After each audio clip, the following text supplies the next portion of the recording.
예수께서 그곳을 떠나 지나가시다가 마테라 하는 사람이 세관에 앉아 있는 것을 보시고 이르시되 나를 따르라 하시니 일어나 따르니라. 예수께서 마태의 집에서 앉아 음식을 잡수실 때에 많은 세리와 죄인들이 와서 예수와 그의 제자들과 함께 앉았더니 바리새인들이 보고 그의 제자들에게 이르되 어찌하여 너희 선생은 세리와 죄인들과 함께 잡수시느냐.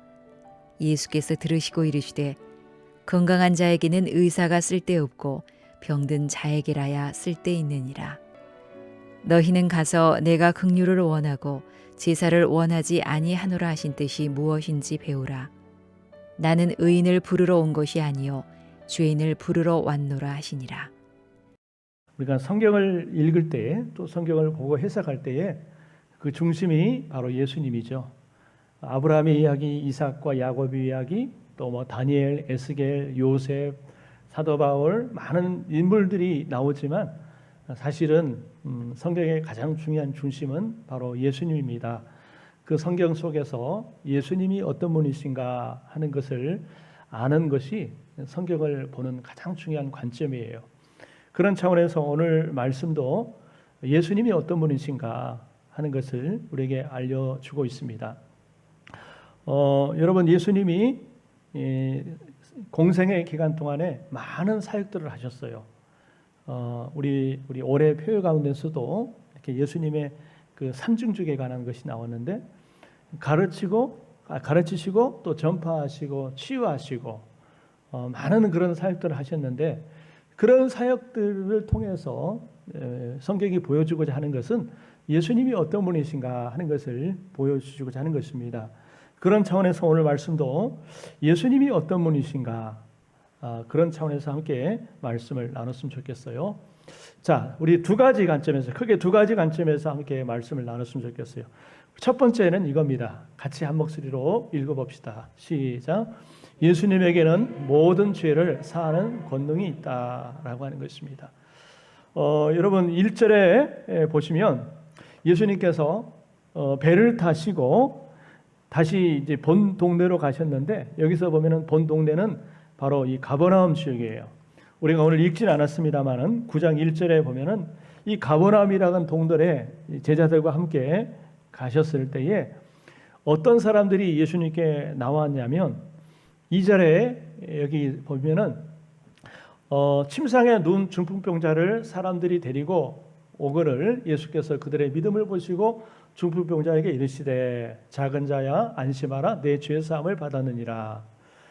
이 내용이 마가복음에도 나오고 또 이렇게 누가복음에도 나오고 그러는데 이 한 중풍병자가 있었어요. 중풍병자는 자기 의지로 자기 힘으로 움직일 수 없고 거동할 수 없는 사람이 중풍병자예요. 그런데 이 중풍병자가 예수님께 나왔어요. 자기 힘으로 나온 것이 아니라 여러분 뭐 이웃이 되었는지 친구들이 되었는지 모르겠지만 어쨌든 사람들이 그를 데리고 그를 그 들것에 누워가지고 예수님께로 나왔어요. 왜 나왔겠어요? 고침을 받기 위해서죠.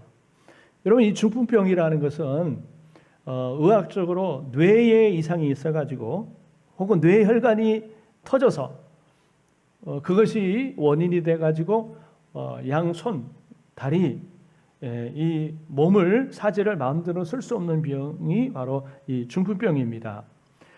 사람이 뇌가 정말 중요하잖아요. 뇌를 다치면은 뇌를 잘못 다치면 반드시 이 몸에 이상이 생기게 고장이 나게 돼 있어요.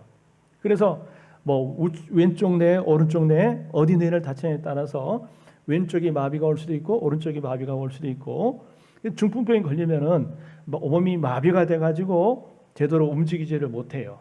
심할 경우는 전혀 움직이지를 못합니다.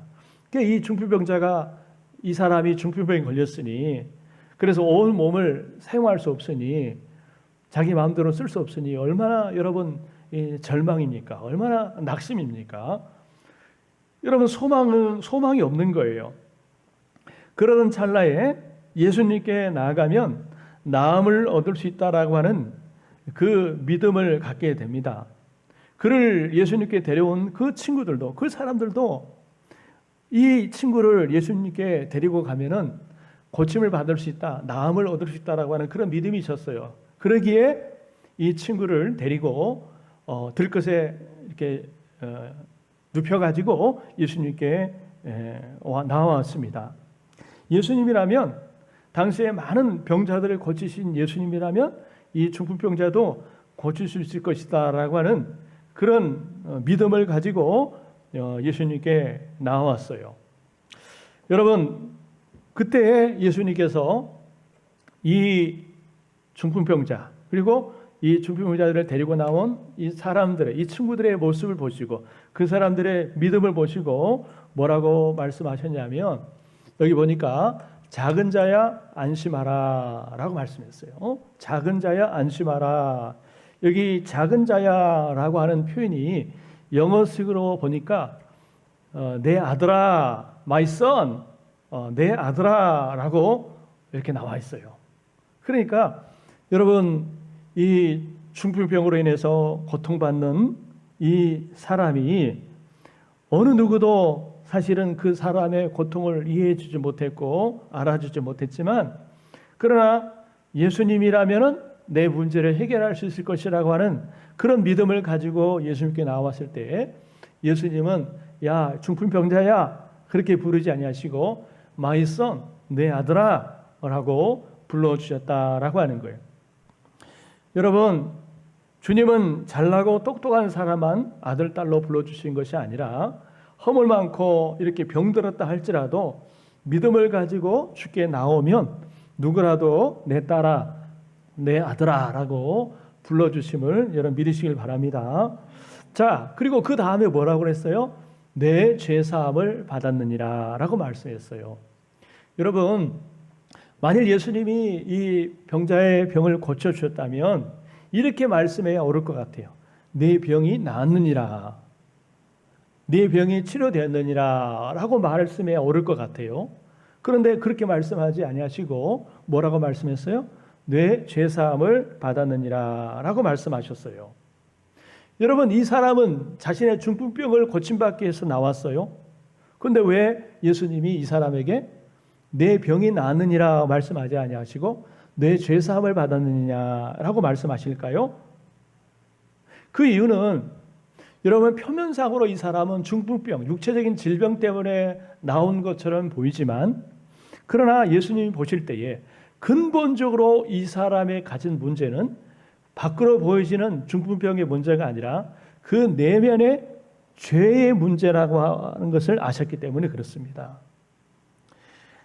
예수님이 보실 때 이 사람의 문제는 외적인 중풍병보다 더 심각한 그 내적인 죄 문제가 더 심각했다라고 하는 것을 알 수가 있어요. 여러분, 죄가 뭡니까? 죄는 성경적으로 하나님과 분리예요. 하나님과 관계성이 파괴되어서 하나님을 영원롭게도 하지 아니하고 감사하지도 아니하고 하나님이 주인이 아니라 내가 주인이 되어서 하나님의 육체적인 본성대로 사는 것이 바로 죄입니다. 그러니까 이 말씀 속에서 우리가 유추해 볼 수 있는 것은, 성경에는 이 사람이 어떤 죄를 지었는지 나와 있지는 않지만 내 죄사함을 받았느니라 라고 하는 그 말씀을 역으로 생각해 보면은 이 사람 속에 밖으로 드러나지 않은 죄가 있었다는 거예요. 그 죄가 뭘까요? 성경에는 기록되어 있지 않지만 여러분, 이 사람은 자신이 왜 중풍병에 걸려서 항상 이렇게 누워 지내야만 하는가라고 하는 그런 어떤 하나님에 대한 원망의 죄가 있었을 것입니다. 또한 자신의 운명을 저주하며 살았을 것이고, 건강한 사람들과 비교하면서 그들을 미워하거나 또는 피해의식과 운명주의 또는 시기심 가운데 사로잡혀서 살았을 것입니다. 이러한 내면의 죄 문제는 겉으로 드러난 중풍병의 문제보다도 훨씬 심각했을 거예요. 그래서 예수님은 이 사람을 불행하게 하는 것이 그 뿌리가 바로 죄의 문제임을 보시고 그 근본적인 문제인 죄를 사하여 주신 거예요. 작은 자야 안심하라. 내 죄 사함을 받았느니라. 여러분, 죄라고 하는 것은 모든 삶의 문제의 뿌리와 같아요. 여러분, 식물도 그렇고 나무도 그렇고 뭐든지 뿌리가 중요하잖아요. 여러분, 그 죄라고 하는 것은 뭐 비유하면은 아주 그 지독한 잡초와 같다라고 생각해도 돼요. 잡초는요 가만 놔둬도요 얼마나 빨리 자라는지 몰라요. 농사하는 사람들이 제일 힘들어하는 게 잡초가 자라는 거, 풀이 자라는 거거든요. 조금만 이거 관리 안 하면요, 하룻밤 자고 이틀밤 자고 좀 하면요, 이 곡식보다도 풀이 더 막 자라가지고 곡식이 자라지 못하도록 그렇게 합니다. 그래서 풀을 죽여야 되는데 어떤 경우에는 풀을 벤다든지 농약을 친다든지 해가지고 할 수도 있지만은, 그러나 그거는 가벼운 경우이고, 좀 심한 풀이나 잡초 같은 경우들은요, 뭐 벤다고 되는 문제가 아니고 약을 친다고 되는 문제가 아니고 근본적으로 아예 뿌리를 뽑아버려야 돼요. 그래야만 해결되는 문제가 있습니다. 여러분, 그 나무 중에서도요, 가시나무가 알죠? 가시나무, 뭐 아카시아 나무 같은 어떤 나무들은 워낙 세력이 세가지고요, 여러분 그 뿌리를 포크레인이나 기계를 가지고 통째로 뽑아버리지 않으면은 절대로 안 되는 그런 것들이 있어요. 여러분, 죄가 마찬가지입니다. 죄라고 하는 것은 겉으로 드러난 외적인 문제만 해결돼서 되는 문제가 아니고 그 뿌리를 뽑아버려야 돼요. 사람의 가장 근본적인 그 문제의 뿌리는 바로 죄의 문제입니다. 죄는 마치 보이지 않는 사슬과 같습니다. 내 힘과 의지로는 도저히 이 새 사슬을 끊을 수가 없어요. 이 죄의 새 사슬은 사죄의 권세자이신 예수님께 나아가서 이 죄 사함을 받아야만 끊을 수가 있습니다. 그래서 예수님이 이 땅에 이 죄의 문제를 해결하기 위해서 이 땅에 오신 줄 여러분 믿으시길 바랍니다. 그래서 오늘 이 중풍병자에게 육체적인 병을 낫기 위해서 온 사람에게 예수님은 네 병이 나았느니라라고 말씀하기 전에 네가 죄 사함을 받았느니라라고 선포함으로써 이 사람의 근본적인 문제의 뿌리인 죄 문제를 해결해 주시고 죄를 용서해 주시는 그런 예수님임을 우리가 알 수가 있습니다. 여러분, 사람들이 인생을 살아가면서 알게 모르게 많은 죄를 짓습니다. 그러면서 죄의식에 시달려서 고통을 받고 있는데, 문제는 이 죄의 문제는 우리 인간의 힘이나 노력으로는 도저히 해결할 수가 없다라고 하는 거예요. 오직 이 죄를 해결할 수 있는 죄의 권세를 지니시는 예수님만이 우리의 죄를 해결할 수가 있어요. 왜 그렇습니까? 바로 예수님이 우리의 죄를 대신해서 십자가에 풀려 죽으셨기 때문에 그렇습니다. 우리가 단지 믿음으로 예수님께 나아가서 진실되게 죄를 고백하면 주님은 누구에게라도 내 아들아, 내 죄가 사함 받았느니라 라고 여러분 우리의 죄를 용서해 주심을 믿으시길 바랍니다. 여러분, 마태복음 1장 21절에 보니까 예수님께서 탄생하시기 전에 예수님께서 그 천사가 나타나 가지고 그 요셉에게 이렇게 말씀하세요. 한번 읽어봅시다. 시작. 아들을 낳으리니 이름을 예수라 하라. 이는 그가 자기 백성을 그들의 죄에서 구원할 자이심이라. 여러분, 예수님의 이름의 의미가 뭐예요? 너무나 잘 아는, 우리가 부르는 예수님. 그 예수님의 이름의 의미가 뭐예요? 그가 자기 백성을 그들의 죄에서 구원할 자이심이라 라고 하는 그런 의미가 있어요. 그 예수님이 왜 오셨어요? 자기 백성을 자기들의 죄에서 구원하시기 위해서 이 땅에 오셨다라고 하는 것입니다. 여러분, 우리 예수님께서 우리 인생에게 주시기 원하시는 최고의 선물은 바로 죄 사함의 선물이라는 사실을 우리는 꼭 기억하시길 바랍니다. 여러분, 자, 이렇게 죄의 사함을 선포하셨어요. 근데 이 말씀을 옆에서 듣고 있던 서기관이 있어요. 서기관은 여러분 어떤 율법을 가르치는 그런 사람들이죠. 이 서기관들의 반응이 뭐냐면, 여러분, 그들이 속으로 이렇게 생각했다고 그랬어요. 어떤 서기관들이 속으로 이르되 이 사람이 신성을 모독하도다.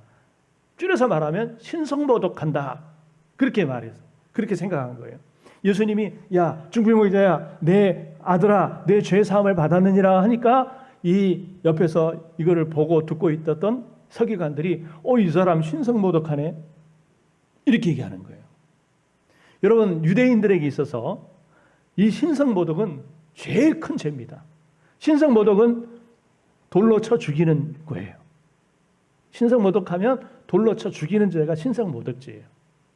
그 예수님이 내 아들아, my son, 내 죄사함을 받았니라 하니까 이걸 보고 이 서기관들이, 유대인들이 야, 이 사람 신성모독하네.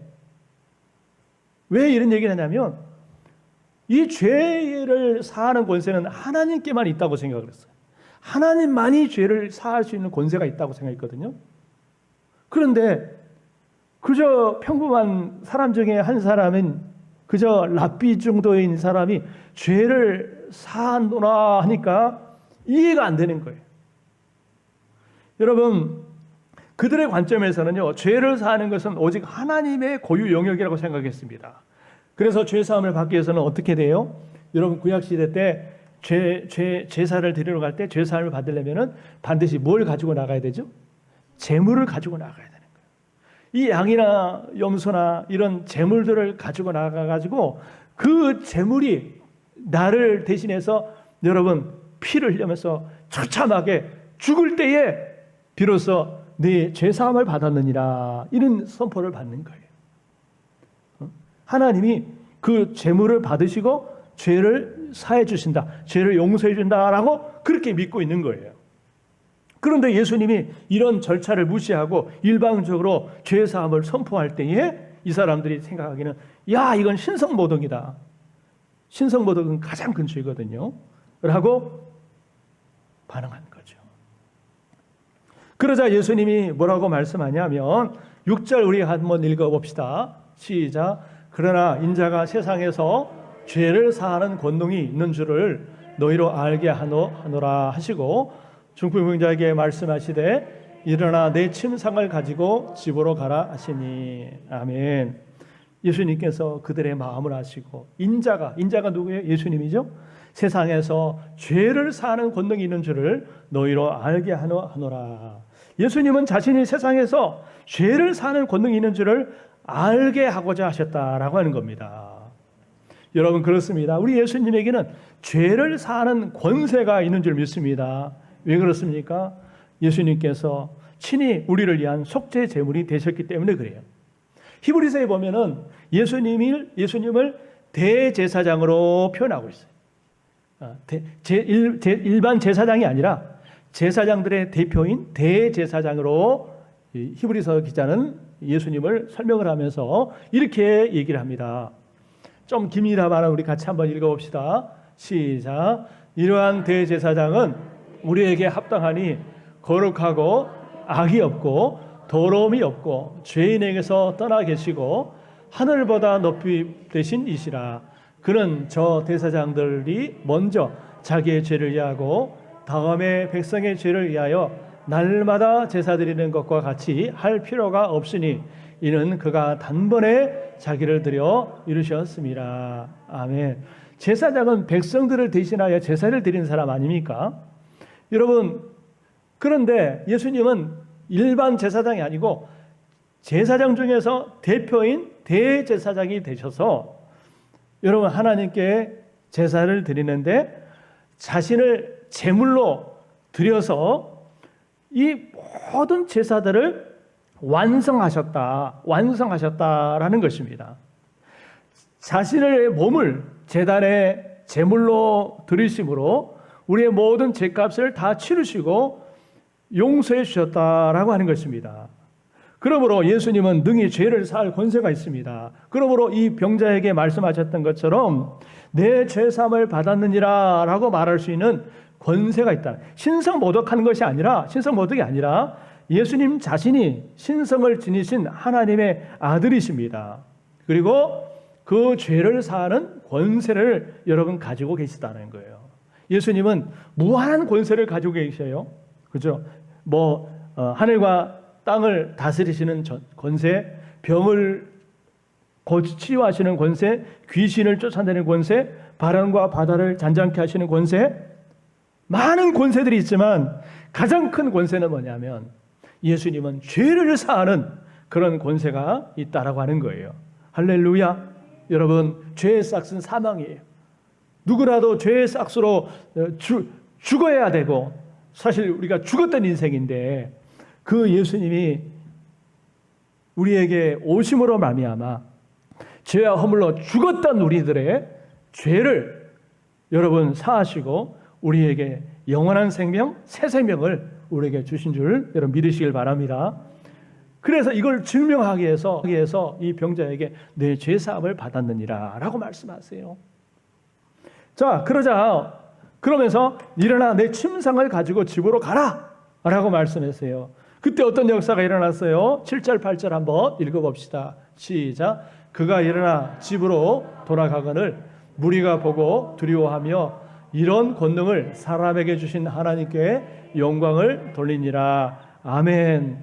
평생 중풍병으로 꼼짝 못하고 누워 있었던 바로 이 사람이 내 아들아 죄 사함을 받았느니라 내 침상을 들고 집으로 가라 라고 말씀하시니까 한 번도 자기 힘으로 일어나 걷지도 못했던 이 사람이 벌떡 일어나서 자기의 그 침상을 들고 여러분 집으로 가더라는 겁니다. 그랬더니 사람들이 입을 깜짝 놀라가지고 입을 다물지 못해요. 와, 어떻게 저런 일이 일어났을까 하면서 이 일로 인해서 하나님께 영광을 돌리더라라고 하는 거예요.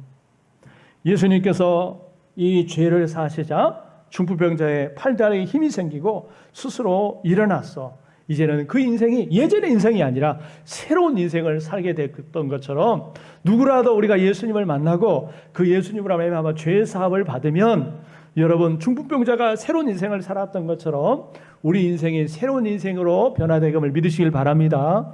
여러분 우리는요 예수님으로 말미암아 이제는 새로운 신분을 갖게 돼요. 예전에는 아니었지만 이제는 예수님을 영접하면은 하나님의 아들, 딸이 되고 하나님의 자녀가 되고 여러분 천국 백성이 되고 천국 시민이 됨을 여러분 믿으시길 바랍니다. 그 신분이 주어지게 되고 하나님의 자녀라고 하는 이 권세가 주어지게 되는 거예요. 어둠 가운데 있었던 어둠의 자녀들이 이제는 빛의 자녀가 되는 거예요. 할렐루야. 빛의 자녀가 돼요. 이렇게 새롭게 변화되는 은혜가 바로 예수 그리스도 그분의 죄 사함을 통해서 여러분 주어진다는 사실을 여러분 믿으시길 바랍니다. 그래서 오늘 첫 번째 이 내용이 뭐냐면 바로 예수님은 육체적인 질병뿐만 아니라 우리의 근본적인 문제인 죄의 문제, 이 죄 사함을 주시기 위해서 이 땅에 오셨다라고 하는 것입니다. 할렐루야. 그 다음에 두 번째 중요한 것이 이겁니다.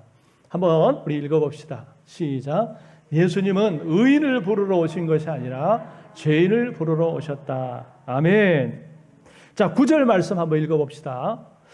9절 한번 읽어봅니다. 시작.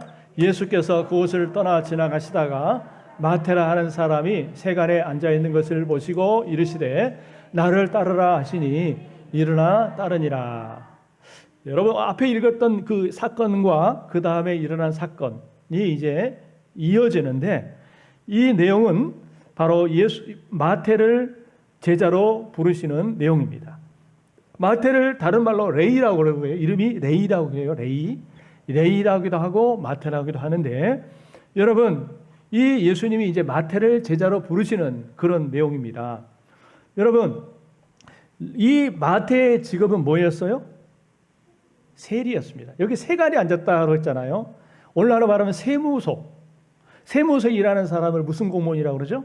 세무공무원이라고 그러잖아요. 마태가 세무공무원이었어요. 그러면 마태가 어떻게 해서 세무공무원이 됐느냐? 여러분 잘 아실 거예요.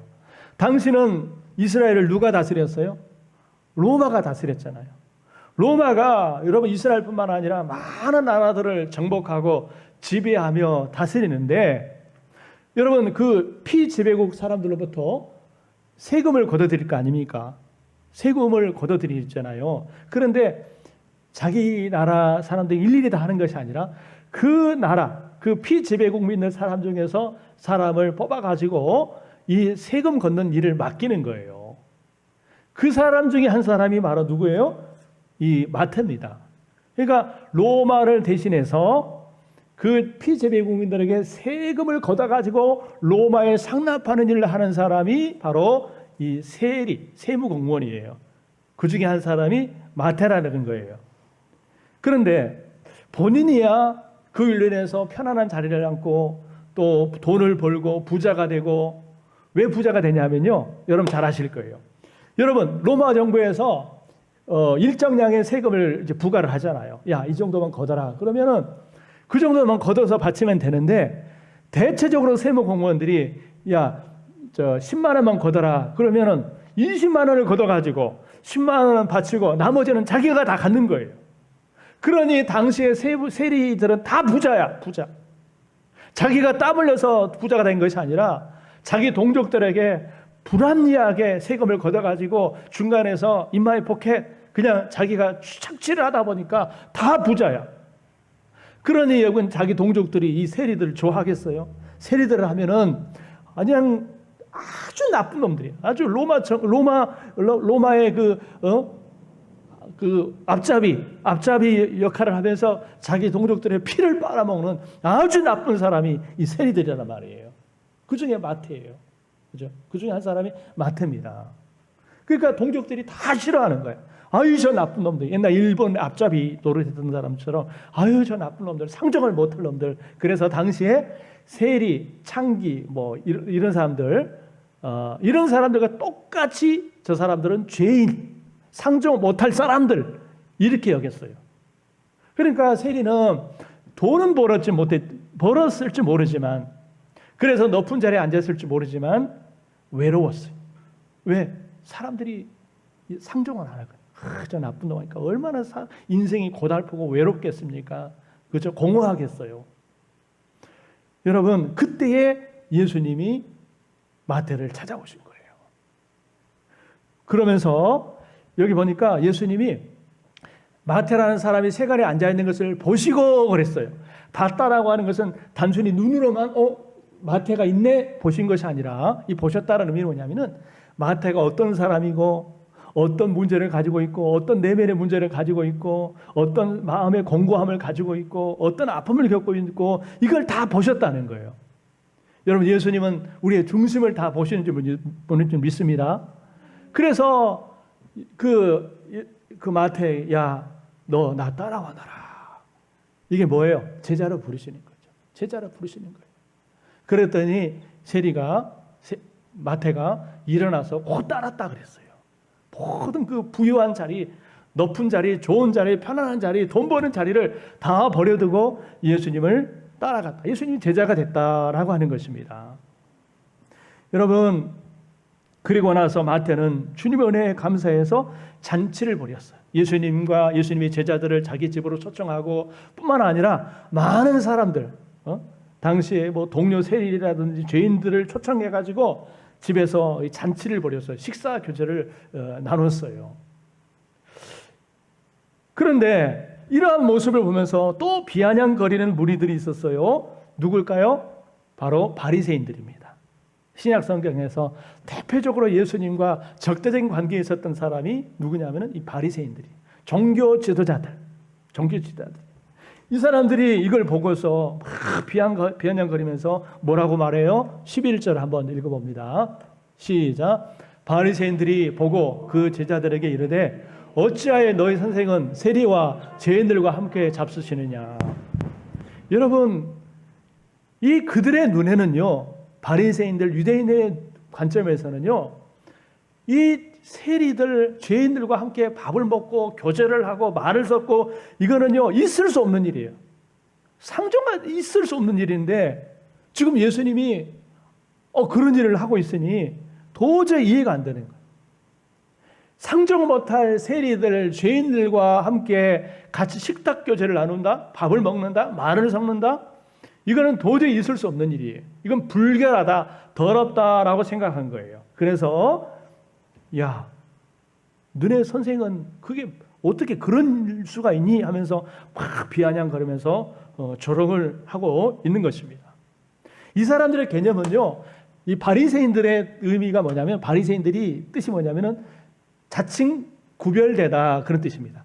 바리새인의 뜻이 뭐냐면 구별되다, 그런 뜻이에요. 그러니까 자기들은 여타의 사람들과 구별된 사람들이다라고 하는 그런 선민의식, 특별한 의식을 가지고 있었어요. 그렇기 때문에 이 사람들은 자기들끼리만 어울려야 돼. 우리는 의인들이야. 의인은 의인들끼리만 어울려야 돼. 죄인들과 어울리면 절대 안 돼. 우리도 더러워져. 이런 생각을 가지고 있는 사람들이에요.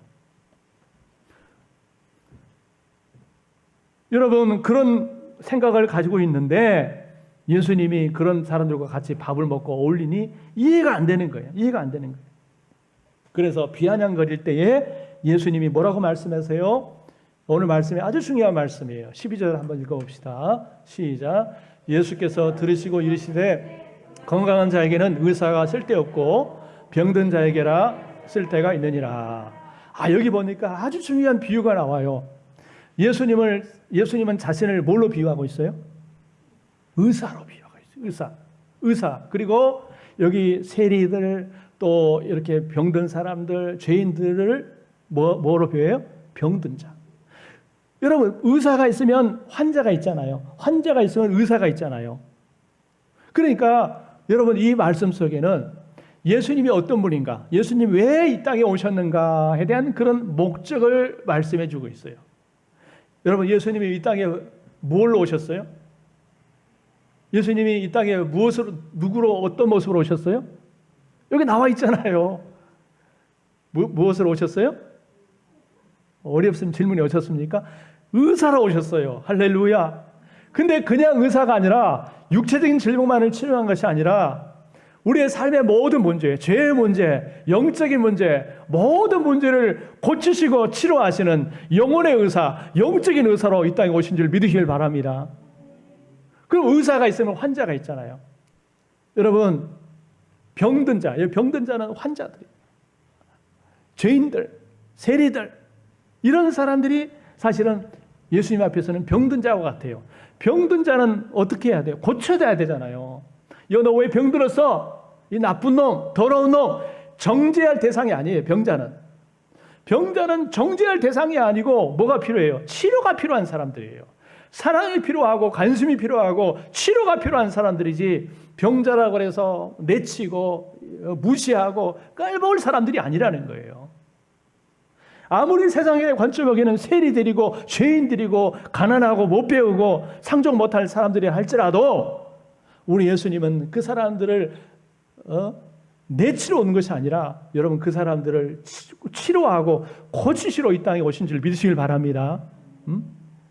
어사라 오신 것이 아니라 의사라 오셨어요. 경상도 발음하면은 의사 아니고 어사. 여기는 그런 분 없죠. 근데 암행어사 알죠? 암행어사는요, 멀리 이렇게 숨어 다니다가 어떤 죄가 발견되면은 암행어사 출도회 해가지고 심판하는 사람이 어사예요. 근데 우리 예수님은 어사로 오신 것이 아니라 의사로 오셨어요. 뭐하러 오셨다고요? 치료하러 오셨다. 고치시러 오셨다는 거예요. 여러분, 심판자로 오신 것이 아니라 의사로서 병든 자를 찾아서 치료해 주시려, 고쳐 주시러서 이 땅에 여러분 오셨다는 사실을 여러분 믿으시길 바랍니다. 여러분, 의사는요, 제대로 된 의사는 자신에게 찾아오는 환자를 내치지 않습니다. 무시하거나 깔보거나 그러지 않아요. 그죠? 아주 자격이 안 되는 의사가 환자들 무시하고 깔보고 그러지요. 예? 여러분 경험해 보셨잖아요. 여러분들이 많은 의사들을 경험해 보셨을 거예요. 근데 다는 안 그렇지만 간혹 가다가 어떤 못돼 먹은 의사들은요, 아주 환자를 무시하고 깔보는 그런 의사들도 있어요. 말을 함부로 하고, 그죠? 근데 여러분, 진짜 정상인 의사는 환자들이 자기에게 오는 것을 환영합니다. 그죠? 아이고, 어떻게 오셨습니까? 잘 오셨습니다. 많이 힘드셨죠? 많이 아프셨죠? 그러면서 여러분, 이 사람을 치료하기 위해서 얼마나 노력을 하고 했습니까? 힘씁니까? 이게 진정한 의사죠. 마찬가지로 우리 예수님에게 나오는 사람은 누구라도, 세상에서 어떤 죄인이고 어떤 병자가 어떤 문제라 할지라도 예수님께 나오면은 여러분 거절하지 아니하시고 내치지 아니하시고 차별하지 아니하시고 누구라도 다 용납하시고 받아주시고 여러분 치료해 주시는 좋으신 의사인 줄 믿으시길 바랍니다. 할렐루야. 그래서 우리가 그 의사이신 주님 앞에 가져야 할 자세는 어떤 자세냐면, 주님, 나는 정말 치료가 필요한 사람입니다. 육체적인 질병뿐만 아니라 내 죄악의 문제, 내 삶의 모든 문제, 아픔, 상처, 모든 삶의 문제를 주 앞에 가지고 나가서, 주님, 나는 주님의 은혜가 필요합니다. 주님의 치료가 필요합니다. 주님의 만드심이 필요합니다. 라고 우리가 그 의사, 영적 의사 앞에 정말 간절한 마음으로, 도우심을 바라는 마음으로 주께 나아가야 될 줄 믿습니다. 여러분, 우리가 진짜 힘들면 의사 앞에 가가지고 하소연 다 하잖아요. 그렇죠? 의사 앞에 가가지고 막 조금 아파도 많이 아픈 것처럼 여기도 아프고요, 저기도 아프고요, 여기도 쑤시고요, 저기도 쑤시고요, 잠도 못 자고요, 밥도 못 먹고요, 막 그렇게 얘기하잖아요. 그죠? 뭐 별것도 아닌 것인데 막 미주알 막 얘기하잖아요. 그래, 안 그래요? 특히 우리가 이제 나이가 먹을수록, 연세가 먹을수록 그래요. 근데 그런 것처럼 우리가 영적인 의사, 우리 영혼의 의사이신 주님 앞에 나갈 때에 여러분 그러한 자세로 나가야 돼요. 그러한 자세로 나가야 돼요. 여러분, 환자가 의사 앞에 가가지고 자기는 아무런 아프지 않는 것처럼, 병이 안 든 것처럼, 아프지도 않는 것처럼 그러한 자세로 그렇게 말하면은 의사가 무슨 필요가 있어요? 왜 오셨습니까? 아프지 않은데 왜 오셨습니까?